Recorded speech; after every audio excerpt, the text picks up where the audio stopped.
Welcome back to Eye on Foxborough. I'm Karen Guregian, and I am thrilled to welcome NBC Sports Boston Patriots insider, Quick Slants host, and about a million other things, Tom Curran. Hello, Aaron, Tom. I My never friend. see. I always pronounce it Guregian, but Wrong. it's hard G's. Guregian. It is. It Oh, is. maybe I should It's have all asked right. when we met in 1996 or seven or whenever.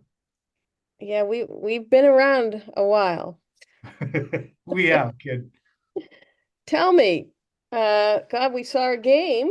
We saw a game on Sunday. Uh, Was it a mirage? I don't think it was. It would have been now the end result. I think people need to live in a little bit of realism and pay attention to the fact that there were some plays within that game that broke the Patriots' way that saved them points directly. There's the goal line strip. That's +7 their way. Then they turn it into a touchdown the other way, but at least call that +7. Hunter Henry's pass breakup in the end zone on the bad throw by Brissett, that's +3 because they settled for the field goal. And then the Cardona strip, which leads directly to 3. So that's 13 points. You can't really count on that. And I know all of your listeners understand that too. But it's so razor thin with a team that is not wildly talented. And we saw that the last couple of years. The Patriots are overmatched offensively in terms of their roster, and they're still not even close to being what you would call an average team in terms of roster ability on the lines or at the skill positions. So it wasn't a mirage because they played the game on their terms. And I think, Karen, that they did offensively exactly what they set out to do. So they didn't get lucky, but they benefited from their own smarts. How's that? I like it. Um, I, I was pleasantly surprised by it. I'm not going to go change my anticipated win total Right. over it necessarily, but I think it's good for them, that, they had a plan, they adhered to the plan, and they had success with the plan. And I think, it not only lifted the spirits of fans watching, but I think it was important for the continued buy-in of the guys in the room. Do you agree? 100%. And I think that, one of the gist of my column written after the game was that this was a full validation of just a couple of things, but it's full validation of the decision to hire Alex Van Pelt and to allow him to run the offense and to start Jacoby Brissett. That portion of the plan where into whose hands they put the offense, I think was validated. If it took 6 weeks to get a performance like this, where they ran like gangbusters and it was a efficient day by the quarterback and the offensive line did its job, then you'd say, okay, I'm not sure if that's really validated. It takes you 6 tries to do it. But to have the blowback that they got on the process of making the decision on Jacoby Brissett, to have the reason that most people felt Drake May was sitting was because they thought he was going to get killed. And then to have Van Pelt go out and say, you know what? His toolbox, Jacoby's, is so much more vast than Drake May's. That's what makes him a better option for us. And that's what Gerard Mayo said. And we saw that on Sunday. They wouldn't have won the game if Drake May played. Mm. There were too Well, many scrambles, too many good decisions, too much accuracy. We don't even know the plays that they got out of. I don't think they would have won the game if Drake May played. yeah, I agree with you, except my inbox has been inundated with readers who say, well, Karen, if the offensive line isn't that bad, why isn't, why isn't Drake May in there? But I think you answered that pretty eloquently Yeah, about what Jacoby offers. Yeah. it's the ability to the offensive line won't look bad if you have a great quarterback. I mean, let's say, an offensive line a poor offensive line can be mitigated by the performance of the quarterback, the play callers, and the running game. And that's exactly what happened. I think is there any team in the NFL who wants to trade the Patriots 5 offensive linemen from last week for theirs. No, nobody wants Michael Jordan and Chusa Okorafor and Vidarian Lowe out there, and they're probably not sure what the hell a Layden Robinson is. A couple of years, they might be looking at that and going, wow. Yeah. But the game was mitigated by the play calling and by Brissett's experience. Is there one element of that game or one thing that happened that kind of impressed you the most or that hit you, Yeah. struck you? What struck me most was there seemed to be a purpose behind every single play call. Even the downfield throw to Tyquan Thornton at the beginning of the second half, you got to show that you can and will throw it deep and do have somebody who can run past your guys, which he didn't really run past them. But, whether it's Bill O'Brien or Josh McDaniels, they've been such outstanding offensive coordinators with so much talent at their disposals that they would sometimes run things that were a little eccentric. Sometimes they worked, sometimes they didn't. This isn't a team that can risk eccentricity and, running, like, for instance, remember a couple of years ago, I think it was 21, might have been 22, might have been the second meeting in 21. Anyway, Patriots are playing the Bills, and they scored a touchdown to Damian Harris running basically the option. It was an option pitch to Damian Harris. That might have been 2021. And you can't do that with this team right now. It's not good enough. They're still in their ABCs. They're not into trigonometry. And I thought that it was a very organized way of following the game with that in mind. Given their limitations. Right. They're obviously pushing the narrative of, Gerard, a tough physical style, hitting everything, hitting through everything, so on and so forth. Do you think that's really Gerard's vision for the team, or is it more what they have to do out of necessity? I think it's definitely his vision. I think defensively, we've seen in the last couple of years, post Flores, post Hightower, a speed quotient on the defensive side of the ball in which their linebackers, and look, Hightower was a great player, but in 2019, their linebacker core was starting to get slower and slower. And 20, 21, 22, and 23, we've seen them get faster and faster. Now, Bentley's nobody's idea of a gazelle, but if you're that smart, you're going to get a half step. So if you're a 4.8 guy and you know where you're going, you're a 4.4 guy. Jelani Tavai, extremely fast, extremely smart. Anthony Jennings has shown great smarts. Keon White, explosion smarts, quickness, all that stuff. They have the equipment defensively to be that kind of a physical team. Van Pelt definitely wants to be a physical offensive coordinator and win at the line of scrimmage. That's why Cleveland was so good with Nick Chubb and the legion of Pro Bowl offensive linemen they had. It's the easiest way to get yourself winning. And it's funny because I said the easiest thing that the Patriots could have done in the offseason wasn't this. It was like they need to make themselves watchable offensively. They need to be a team that can start to threaten 30 points.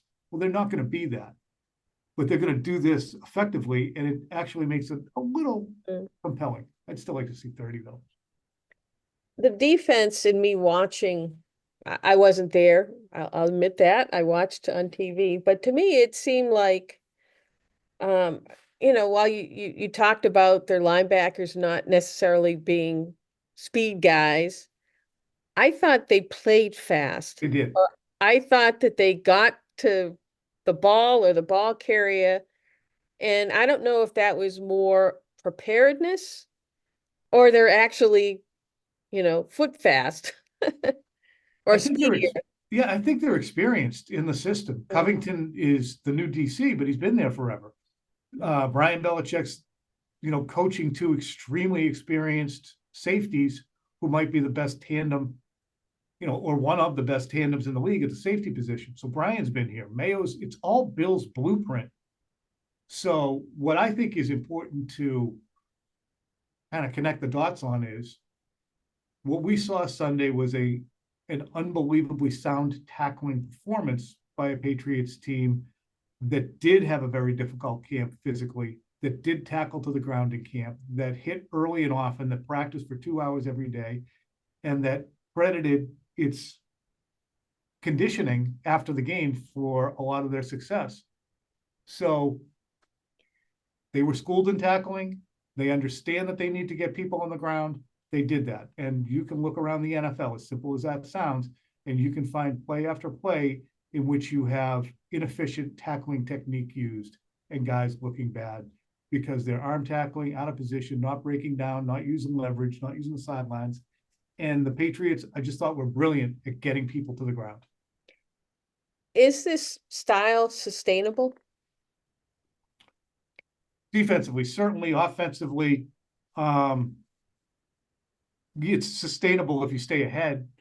If you're down 16-3 and there's 7 minutes left in the third quarter and you're still trying to run toss, crack, whatever, duo, whatever lingo you want to use to invoke running play, then you're probably going to have to move off of it. And then when you do move off of it, and the other team knows you're moving off of it, are you scared of KJ Osborne? Are you scared of Austin Hooper and Hunter Henry? Or do the Patriots start to make better use of? See, what will make them sustainable, Karen, is being more layered offensively than we saw in the first game, which of course they're going to be. But Demario Douglas is a Pro Bowl talent. We've seen it in training camps. We saw it in the tail end of last year when he was one of the best in the league at yards after catch. And in terms of receptions, he needs to get the ball. So get him the ball and you make yourself even more difficult to defend. Yeah, I'm going to be curious to see, and we might actually see it Sunday when they play Seattle. Seattle might stop their run and basically say, okay, now you have to pass to beat us. And it'll be interesting to see. I mean, Gerard Mayo says, yeah, we'll pass the ball. Sure. It'll be interesting to see how that implements itself, how that, will we see Jalen Polk do anything? Will we see more Pop Douglas? Is Tyquan Thornton for real? I mean, but there's certain things that'll be interesting to see in that narrative. Yeah, Polk was, I believe he was fifth in Pro Football Focus's or Next Gen Stats separation level in week one. Caught one ball, but he still had great separation. Now, separation can be a lot of things. It can be because they're playing soft on you, and separation came by them saying he's not going to run past, we Yeah, catch we're him not worried. ground. But he had a very high separation rate. So you have to figure, okay, well, if he's separating and they're seeing that on film, get him the ball. Same thing with Demario Douglas. I mean, he separates ridiculously. So if teams say, okay, you know what, we're going to put 8 in the box, we're going to play one-on-one everywhere, try and beat us, or we're going to play zone because they only have, however many defensive backs on the field. Can they win one-on-one? Can they create separation? Devontae Parker wasn't really able to do that. Juju Smith-Schuster was not able to do that. Jacoby Myers was probably the smartest at sitting down and finding space and being able to create separation.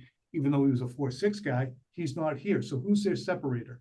Because contested catches all the way down the field, first down run, second down short throw, third down short throw, move the chains. That's a hard way to score points, as we know. You've got to chunk someplace. Right. Well, I'm going to pivot now to kind of one of the stories or news-making stories of the day. ESPN's Dan Van Natta wrote a very lengthy story, looking at Robert Kraft's Hall of Fame bid, and it suggesting and taking him to task for actually campaigning to get into the Hall of Fame and sort of being nefarious about it. What was your take on that story? I read the story. Don Van Natta has been at ESPN. He and Seth Wickersham have written a number of stories they're both investigative writers, and a lot of the stories that they have written, they've come back to the roadkill that is the Patriots a few times and picked at the innards, and flown away with the story. This one, my reaction to this was, it really can be distilled to 3,000 or so words into this. Deserving individual is not in the Hall of Fame. Folks around deserving individual continue to lobby for him to get in the Hall of Fame. Voters seem to find this unseemly. That's part of the reason he's not in the Hall of Fame. The end. There's conversation in there about a lot of talk about the dynasty and a lot of. But the upshot of that is both the book, The Dynasty, and the docuseries. Angle to that is that Van Natta is alleging, it seems, or the idea is out there that these are Kraft projects designed to get him in the Hall of Fame. If he had been inducted in 2018, that book was still going to be written by Jeff Benedict. Robert Kraft was still going to agree to a proposal because he wanted his side of the story told. This is how I saw it happen with the book. And then the docuseries was easily going to flow from that because what the hell? I'm in the Hall of Fame. I have a book here. We can continue to make money and capture our fan base and give our people more things to digest about the inner workings of our team. Let's do it. So the notion that one followed the other, hey, I'm not in the Hall of Fame yet. Maybe I can get Benedict to write a book and then we'll do a docuseries to make everybody think that I should be in. It doesn't jive. It doesn't make logical sense on any level. And all it takes is someone to drill down a little bit and say, so are you saying that those two things were done to get him in the Hall of Fame, or were they going to be done anyway? Look, we all understand that Robert Kraft is an individual who likes to get credit that he believes he deserves. And he's felt that way, and he should feel that way. He's a little overt about it at times, but he is a guy who angled to have an opportunity to buy a team after sitting in the benches, and then he angled to buy the stadium, and then he angled to keep the team here, and then he figured a way to get Bill Belichick here and divorce himself from a lot of the business stuff. And he did truly find a way to go from Bill Parcells to Bill Belichick and then negotiate a 23-year marriage with Bill Belichick, who's a prickly guy. The first thing Bill Belichick's done in every position he's been in is fire the quarterback. And he tried to do that with Brady beginning in about 2011 and 12. 13 really was the lynching. 13 was when he really started to have enough. But the Garoppolo year. Yeah. Yeah, well, 13 was the year after Hernandez and after Welker went to Denver, and Brady really was not very good at the beginning of the year. I remember going up to Belichick after a Raiders game and saying something to him about how bad the offensive line was and how much does he put on the quarterback. And he just looks at me and goes, it's on everyone, meaning that Brady was not playing well. And he couldn't get to his second read, but that's 11 years ago now. But the upshot to me is that story can be distilled into Robert Kraft's not in the Hall of Fame, and the efforts behind it are breathtakingly over the top. And they're not. Karen, you know how the Hall of Fame works. You know the efforts extended and expended to get guys into the Hall of Fame. And I feel, and I felt this way since long before, the image of a Pat Bowlen or a Ken Stabler or a you name the posthumously honored individual being honored for only his family is wrenching to me. And Robert Kraft's 82. The upshot of it is, to me, the story isn't, oh, look at how hard Kraft's trying to get into the Hall of Fame. The story is, why do these MFers keep him out of the Hall of Fame? Because he wants it too bad? That's the story to me. Yeah. Well, I can tell you that last year, MassLive, one of the very first things I did when I joined MassLive was we put together several stories kind of wondering that very thing. Why isn't this man in? And, it was, we tried to project what the voters were thinking and why he's not in, and does this mean he'll never get in kind of thing. Yeah. But again, we didn't dive into any nefarious holes about him, really, pushing people or trying to push the narrative. But again, it's Stacey James's job to make sure that the person for whom he works, and Stacey James is the VP of Media Relations and Kraft's consigliere, Stacy believes in down to his marrow that this is an injustice. He works for the guy. He's done so for probably close to 28 years now, maybe 30. And he likes the guy. And he feels that that's a reward that he deserves, especially when he sees a Pat Bowlen go in or a Jerry Jones go Jerry in. Jones, yeah. So, and the interesting subplot to this is Jerry Jones is someone that Don Van Natta has covered extensively. And if we could talk about one rivalry among owners, I think the Kraft Jerry Jones rivalry is omnipresent. It has been. And I think that the relationship between Don Van Natta and Jerry Jones at least calls into mind, and I'm not saying this was some motivation, but at least if you're someone who tries to connect dots, you say, well, Van Natta's kind of a Jones guy, and Jones is in and Kraft isn't.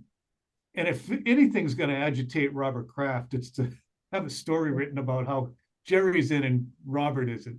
And there was a line in the story that mentioned that relative to Jerry Jones, he's the greatest marketer. Showman, something like that. P.T. Barnum. P.T. But I Barnum. wanted, Yeah. what I thought was interesting was, and I'm going to use this on my pod too. This was toward the very end of this extremely long story. And this is Bill Polian, a rival GM, a Hall of Fame GM. He was lobbying on Kraft's behalf, former Colts GM. And he told Van Natta one of the hardest phone calls was to call Mr. Kraft and apologize to him for not being able to get the job done. He was gracious and he was tremendous. I still feel very badly.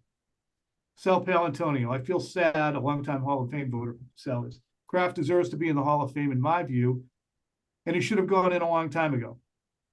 And said a half dozen voters pointed to James as another intangible in Kraft's annual Hall of Fame campaign. With each passing year, they say James has become more insistent and impatient. Quote, I was repelled by the push. This idea will do anything to win your vote, a longtime voter said. Quote, it was never articulated, but it felt that way. I don't need to talk to anyone. I can make up my own mind. Another Hall of Fame voter said, I've told Stacy James this before. I don't think he should be in a position to overwhelm people with a mountain of information and a lot of pushing. I've told him I've never seen it work. Subtlety goes a long way. Look, you're a Hall of Famer or you're not a Hall of Famer. No matter how many trees Stacy kills to make the case for Robert Kraft, the fact remains the guy's been here since 1993 and they've won 6 Super Bowls. Yep. And so All-Star, Pro Bowl, All-Pro in Hall of Fame voting when it's in the hands of selectors who might bring to bear some ridiculous personal preference of, oh, you don't think I know what I'm doing? Well, I'll show you. I'm not voting for you. Spygate. What about Spygate? Deflategate. What about Deflategate? You're going to keep Bill and Tom out because of that? I'm sure there's going to be some circle jerk conversations in there to kill time about, well, I don't know. Whatever. I'm going to pivot to one last thing. Okay, and bud. hopefully this is a fun thing. Oh, I had fun ranting about the other thing. Oh, well, okay. Well, I hope you have fun because I'm going to steal something from one of your popular segments Thank you, Karen. and play a round of irrelevant questions with you, Tommy. Love it. Thank you, buddy. What do you got? Here's what I got. I love your new vibe with Caleb Burton on Quick Slants.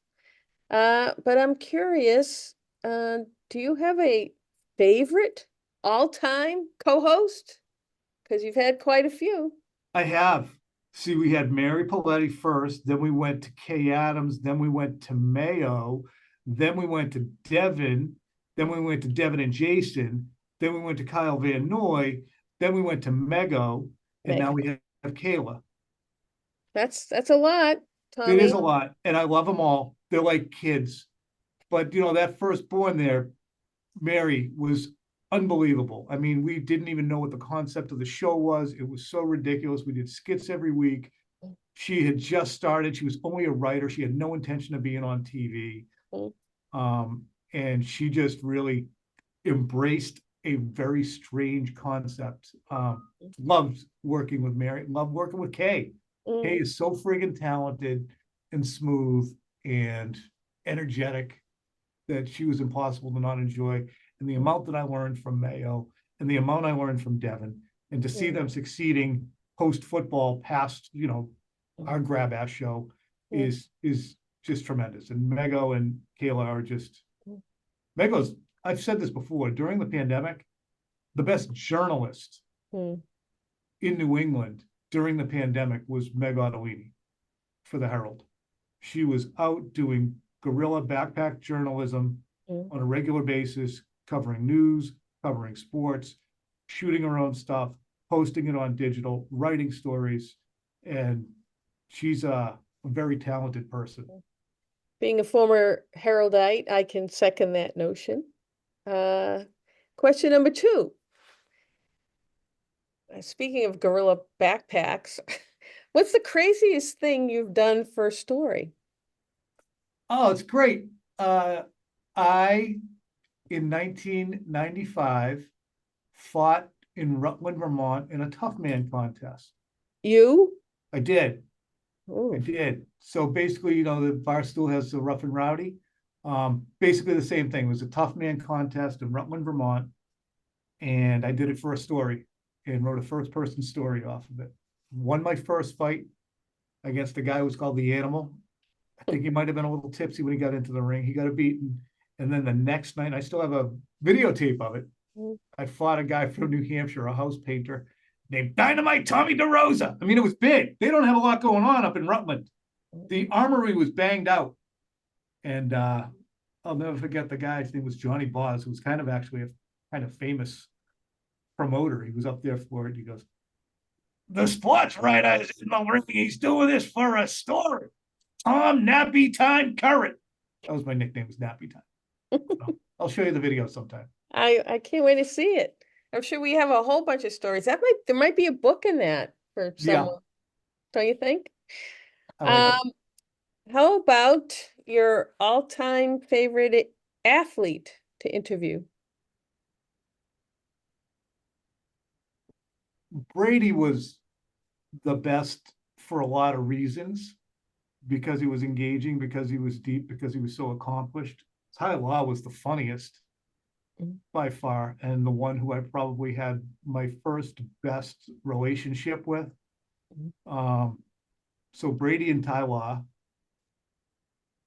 I really like Hunter Henry now. Matt Slater is just phenomenal. But I mean, I would probably say Brady. Guys I really enjoy now are Josh Uche, Hunter Henry. Vidarium Lowe is the nicest human being. Human being. I actually went up to him today. I said, "Hey, we have to do our job, and I'm sure that you have heard the criticism over the 2 years of the job and performance you're doing. And part of the we gotta call it like we see it." I said, "But there was a push to me that after we've skewered you for 2 years, you went out and played at such a highly competent level with a significant injury. Yep. And I want to thank you for the class with which you present yourself when we come to ask you questions after we just spent all that time criticizing you." Ripping you. And he's like, "You're just doing your job." I couldn't be like that. I'd be the biggest baby. "I'm not talking to you. I'm not talking to you." I love Rodney too. Yep. Rodney's a favorite. You've listed a few that are in my book. Yeah. Finally, before I let you go, I'm an avid golfer, so I'm curious, what is your handicap and favorite place to play golf? Current handicap is 8.4. Whoa. We were down to 7.4 earlier this year.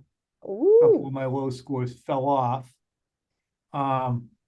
My favorite place to play is, and I've been lucky enough to play with another favorite athlete who didn't play for the Patriots, Pete Kendall from Weymouth. He's had me over to the Boston Golf Club in Hingham a few times. That is the most amazing course you could play. And the first few times I went there, I played like an absolute stonemason. And the last time I played like a genius. So it was nice to finally play well on a course of that caliber. But yeah, I love golf. We were lucky enough to build a new house, Karen, Mm. and I got a simulator in the garage. So we got a golf simulator out there. So I'm playing, every course. I'm out there for You're an hour playing a day. Pebble Beach, you're playing Yep. Augusta, you're Yep. playing, They have them all. They have them all. I'm playing them all. hey, invite me. Why don't you? Anytime, Karen. Anytime. You come on down to Rainham. The garage door is always open. Thank you, my friend, and thanks for being on the Eye on Foxborough. Until next time. Thanks, Kay. Appreciate you.